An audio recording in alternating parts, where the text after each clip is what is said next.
Para el año 2010, el profesor puertorriqueño Samuel Silva Gotay afirmó que el 40% de los puertorriqueños que se definen como cristianos pertenecen a una iglesia protestante. Aunque hoy en día se cree que la mayoría de los cristianos en Puerto Rico son católicos, no hay duda de que la presencia evangélica en la isla se siente cada día más. Se puede ver un sinnúmero de iglesias evangélicas de diferentes denominaciones y tradiciones en la isla. La fe evangélica está presente en los medios de comunicación masiva, en las calles, en la música y aún en la política, en donde varios líderes evangélicos se han visto en la necesidad de ocupar puestos políticos. Presentarles el vídeo de la senadora Karen Román, que estuvo defendiendo a la gobernadora, pero de una manera muy peculiar. Veamos. Porque el que está hablando es una falta de respeto que los demás estén hablando en coherencia. Cállese cuando una persona esté hablando. Una falta de respeto. Y más cuando yo estoy hablando con autoridad. Y no estoy hablando yo, les habla el Señor. En años recientes se formó un partido político en donde la mayoría de su liderato pertenece al sector evangélico del país. Pero, ¿a qué se debe el crecimiento del sector evangélico en el país? Para esto hay que mirar el pasado de la Isla del Encanto.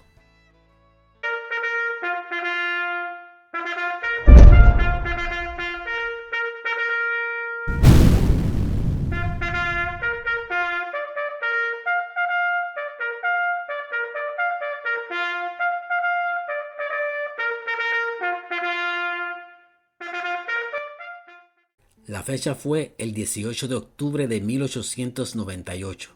Estados Unidos hace su llegada a Puerto Rico, poniendo fin a más de 200 años de reinado español sobre esta isla, y especialmente poniendo fin al dominio de la Iglesia Católica sobre Puerto Rico.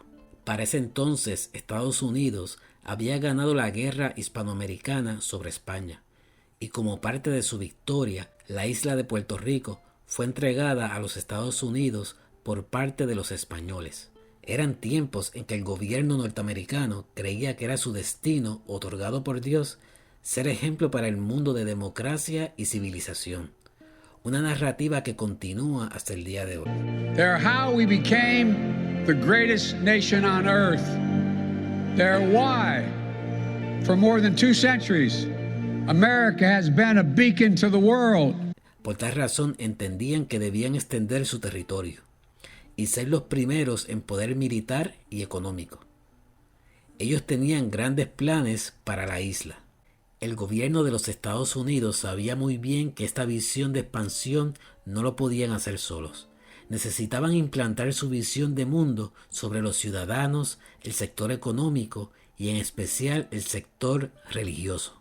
Muchos cristianos estadounidenses en aquel entonces veían la prosperidad norteamericana y su expansión como algo proveniente de Dios. Ese optimismo se sigue viendo hoy en día. That America can be that city on a hill that shines the light of the gospel to the nations. And I believe that God has a purpose for our country. I know that you do too, and we just need to adjust our response to His purposes and turn our eyes back to Him. Un ejemplo lo fue el líder evangélico norteamericano Josiah Strong. En su libro Our Country, Its Possible Future and Its Present Crisis, afirma: el mundo tiene que ser cristianizado y civilizado. Hay cerca de 1.000 millones de la población mundial que no gozan de la civilización cristiana. Hay que sacar 200 millones de estas personas del salvajismo. Y con estos vastos continentes añadidos a nuestros mercados, con nuestras ventajas naturales logradas por completo, ¿qué puede impedirle a los Estados Unidos convertirse en el taller del mundo? Es por eso que cuando el gobierno de los Estados Unidos entra por primera vez a Puerto Rico, lo hace acompañado con el apoyo del sector protestante y católico de Norteamérica. Ellos sabían que las iglesias protestantes y aún la iglesia católica en los Estados Unidos iban a ser en cierto sentido aliadas del gobierno. Ellos veían como algo positivo ayudar a los puertorriqueños a apoyar la visión de los Estados Unidos y quitar de su mente esa cosmovisión cristiana impuesta por la Iglesia Católica de España. Las iglesias protestantes norteamericanas sabían que el gobierno de su país traería a Puerto Rico la libertad religiosa y la oportunidad para estos misioneros y misioneras de predicar el verdadero evangelio y fe a los puertorriqueños. El establecimiento del gobierno de los Estados Unidos en Puerto Rico fue un duro golpe para la Iglesia Católica en ese momento. Es tal así que muchos sacerdotes católicos decidieron irse de la isla y volver a España. El capellán católico del ejército norteamericano, a su llegada a la isla, hizo un recorrido por el país para saber el estado religioso en que se encontraba en ese momento la Iglesia Católica. Su conclusión fue la siguiente: la Iglesia ha estado tan unida al Estado y tan identificada con él ante los ojos del pueblo que comparte el odio que generalmente el pueblo tiene al régimen español. Hay quejas de que los sacerdotes están demasiado interesados en la política, predican más España que el Evangelio y que tienen un espíritu mercenario. El informe del capellán concluye diciendo: la religión en la isla está muerta. Es importante señalar que en la isla había presencia protestante mucho antes de la llegada de los norteamericanos a la isla. Algunos historiadores afirman que los orígenes del protestantismo en Puerto Rico comenzaron en la segunda mitad del siglo XIX. En 1869 se celebra el primer servicio protestante en Ponce y un misionero holandés funda una escuela en la isla de Vieques. También la iglesia anglicana hizo servicios religiosos tanto en inglés como en español. Durante la Guerra Hispanoamericana, las denominaciones protestantes que habían favorecido el esfuerzo bélico de los Estados Unidos se reunieron para discutir la posibilidad de un trabajo misionero en los territorios nuevos como Puerto Rico, las Filipinas y también el país de Cuba.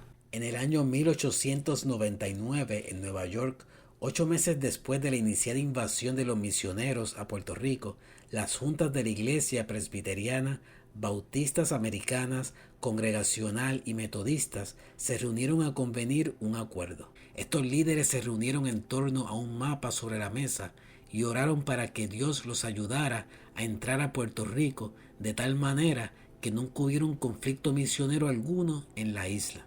Luego dividieron el mapa de la isla en 4 secciones para que no hubiera competencia denominacional ni conflictos. Las iglesias presbiterianas en el oeste, en el este iglesia congregacional, bautistas y metodistas en el norte y sur. Más tarde entraron en el acuerdo las iglesias Discípulos de Cristo, los Hermanos Unidos, la Iglesia Cristiana de los Estados Unidos, la Alianza Cristiana y Misionera, la Iglesia Luterana Evangélica y la Iglesia Episcopal. Es interesante saber que estas denominaciones, aunque compartían creencias fundamentales similares, la manera y el enfoque del trabajo misionero era diferente. Habían 2 maneras de hacer misión. Unas denominaciones no solamente buscaron predicar el evangelio a los puertorriqueños, sino que también se enfocaron mucho en ayudar a la sociedad de manera tangible. Por ejemplo, creación de universidades, hospitales, colegios y orfanatos. Estas denominaciones creían que no solamente tenían una responsabilidad de ayudar espiritualmente a una persona, sino que también tenían una responsabilidad social de transformar la cultura a través de la educación y ayuda humanitaria. Typical of the island's 133 hospitals is the municipal with its well-staffed clinic. And a nearby Presbyterian hospital serves its share of Puerto Rico's 2.25 million citizens. 24 hours each day. Entre estas denominaciones se encontraron las iglesias presbiterianas, metodistas, episcopal, congregacionales, entre otras. Pero hubieron otras denominaciones que, aunque también hicieron trabajo de carácter social, su teología los llevó a que evangelizar fuera el enfoque más importante dentro de su trabajo misionero. Estas iglesias pensaban en la inminente segunda venida de Jesucristo. Cristo está a las puertas y por tal razón evangelizar y ganar almas para Él es lo más vital. Y aquí llega el fin del mundo, así termina el mundo. Falta mucho para que termine el mundo. Faltan más de 1000 años. Entonces, pastor, sigo bailando la cucaracha. Entonces, pastor, sigo bailando la quebradita. No, cuidado, te vas a quedar todo quebrado en el infierno. Es mejor que busques a Dios mientras tanto que pueda ser hallado. Entre algunas denominaciones que se enfocaron en evangelizar lo fueron la Alianza Cristiana y Misionera, las iglesias pentecostales y las iglesias bautistas. No hay duda alguna que todas las denominaciones mencionadas y otras vieron en las escuelas dominicales, especialmente la de los niños, un ministerio esencial dentro de estas iglesias. Las escuelas dominicales no solamente se convirtieron en lugares útiles para aprender acerca de la Biblia, sino un lugar donde se podrían forjar nuevos líderes. Más allá de las ideologías políticas que tenían estos ministros y su opinión acerca de los Estados Unidos, leyendo detenidamente la historia de muchos de estos misioneros, pastores y líderes cristianos, vemos que la historia de las misiones protestantes fue una historia de sacrificio, trabajo duro, amor y pasión por parte de estos líderes religiosos hacia la comunidad puertorriqueña. El reverendo Charles Ryder, ministro de las iglesias congregacionales, ayuda a fundar un hospital en Humacao que posteriormente le brindará servicios a otros pueblos del este de la isla. El misionero Dr. John Harris comenzó una escuela en el barrio Santa Rosa en San Germán. Este misionero se le recuerda como uno incansable. En un punto de su ministerio llegó a atender diferentes iglesias, 30 puntos de predicación y diferentes escuelas bíblicas. Posteriormente ayudó en la fundación de la Universidad Interamericana, que fungió como presidente hasta 1938. Universidad que al día de hoy continúa activa y dando servicios en Puerto Rico. El recinto de San Germán de la Universidad Interamericana de Puerto Rico te provee una experiencia educativa y estudiantil diferente dentro de un paraíso universitario, un campus histórico con más de 100 años de fundación. La Sociedad de Mujeres Presbiterianas en los Estados Unidos envió a la doctora Atkins a Puerto Rico, quien abrió un dispensario en Santurce y posteriormente ayudó en la fundación del Hospital Presbiteriano en la avenida Ashford, que hasta el día de hoy continúa dando servicios. El reverendo McCormick fue un misionero incansable que venía por parte de la denominación bautista. Él predicaba en las calles. La manera en cómo él presentaba el evangelio y organizaba sus actividades misioneras fueron bastante productivas, que rápidamente le produjo resultados al plantar iglesias. El pastor nombraba a uno de los miembros de cada joven iglesia como pastor laico, encargado de su desarrollo, lo cual permitió el desarrollo del liderazgo nativo y aceleró la membresía de la congregación. También fundó una revista evangélica que sirvió de ayuda para nuevos líderes locales bautistas. Por parte de la iglesia pentecostal se encuentra el reverendo puertorriqueño Juan Lugo, que regresando de Hawái llega a Puerto Rico a predicar la palabra de Dios a los inconversos. Él llegó a Ponce predicando en las calles y continuó el servicio en la casa de un vendedor de verduras de la plaza del mercado hasta las 2 de la mañana. Lugo relata que él comenzaba los domingos predicando en la cárcel del distrito. Luego predicaba en una esquina en Ponce. Por la tarde sostenía una escuela bíblica y por la noche celebraba un servicio de predicación que duraba a veces hasta horas de la madrugada. El trabajo misionero y evangelístico fue uno de muchos sacrificios. El reverendo Detweiler relata: estuve fuera de casa desde el martes hasta la tarde del domingo y durante todo ese tiempo no pude mudarme de ropa. Dormí en camas y petacas, subí montañas a caballo y a pie, crucé ríos, prediqué 6 veces, visité tanta gente en sus casas como pude. El reverendo Odell también relata cómo predicaba y repartía tratados. Recorrí a caballo los caminos de la montaña, con mi diccionario de verbos al español en un bolsillo y tratados evangélicos en el otro. Mis primeros sermones los prediqué desde la silla de montar. El mensaje de los misioneros protestantes poco a poco trajo enfrentamiento con la Iglesia católica. Las iglesias protestantes las caracterizaban como una compuesta por hombres y mujeres que predicaban y enseñaban la Biblia como fuente de toda autoridad y revelación. Por tal razón, muchos de sus mensajes que predicaban los protestantes se oponían a las enseñanzas de tradición católica. El limbo, los santos, el carácter divino de María, la autoridad papal, entre otras enseñanzas que provenían de esta tradición. Con la Biblia en manos, predicadores, misioneros y laicos iban por los campos y calles de Puerto Rico predicando en contra de las enseñanzas de la Iglesia Católica y predicando la salvación únicamente por Cristo.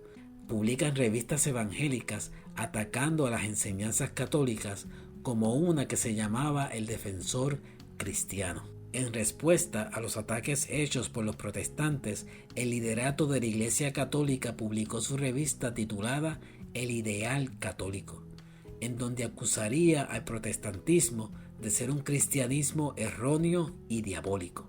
También predicadores católicos se levantaron en contra de los protestantes, como los hermanos Cheos y la hermana Helenita. Sin embargo, esto nunca pudo detener todo el avance protestante en Puerto Rico. Esto se puede demostrar a través de las estadísticas presentadas por las asociaciones misioneras. Para el año 1900 solo había 2 iglesias organizadas con 85 miembros. Ya para el año 1915, 15 años después, habían 202 iglesias organizadas con miembros comulgantes, 169 misioneros y predicadores, y 115 maestros y obreros locales. Sin contar las iglesias pentecostales, para el año 1932 ya había una cantidad de 220 iglesias y una membresía de 19.540 miembros. Otro logro de la agencia misionera fue la fundación de seminarios teológicos para preparar futuros ministros. Entre las más importantes se encuentra el Seminario Evangélico de Puerto Rico, fundada en el año 1919 por James Mallister. Lo más importante de este seminario es precisamente que podían estudiar estudiantes de diferentes denominaciones. Los años pasaron y muchas de estas denominaciones demostraron que las iglesias podían continuar funcionando sin la necesidad de la presencia extranjera. De muchas de estas denominaciones nacieron líderes, pastores, evangelistas puertorriqueños que no solamente han contribuido al país y sus iglesias locales, sino también a otras naciones. Su trabajo y presencia han hecho que las iglesias protestantes continuaran creciendo en el país. Con el tiempo, muchos líderes protestantes puertorriqueños han surgido. En la Academia Teológica, el Dr. Orlando Costas, Samuel Sullivan, entre otros teólogos. Pastores que han tenido presencia pública, como el conocido pastor Rafael Torres Ortega. ¡Gloria a Dios! Ora, dile a Dios que te perdone. Ven y lávate en la sangre del testamento eterno. ¡Gloria a Dios! El que confiesa su pecado y se aparta, alcanza misericordia. Y evangelistas muy bien conocidos, tanto en Puerto Rico como en Latinoamérica, como lo fue Gille Ávila. Y dentro de lo que se conoce como la música cristiana, también han surgido muchos cantantes cristianos que han tenido fama fuera del ambiente eclesiástico. Estoy cambiando mi enfermedad, estoy cambiando mi dolor por la alegría del Señor, sí, por la alegría del Señor. ¡Fuera con la tristeza! Sin embargo, hay que destacar que la tradición cristiana que continúa teniendo un crecimiento enorme lo es la tradición pentecostal. Aunque sus comienzos fueron unos humildes, esta tradición ha crecido a tal punto que hoy en día cuenta con diferentes denominaciones e iglesias independientes. Tiene agencias misioneras, ayuda social, centro de educación teológica y medios de comunicación masiva. Desde Puerto Rico, la isla del Cordero.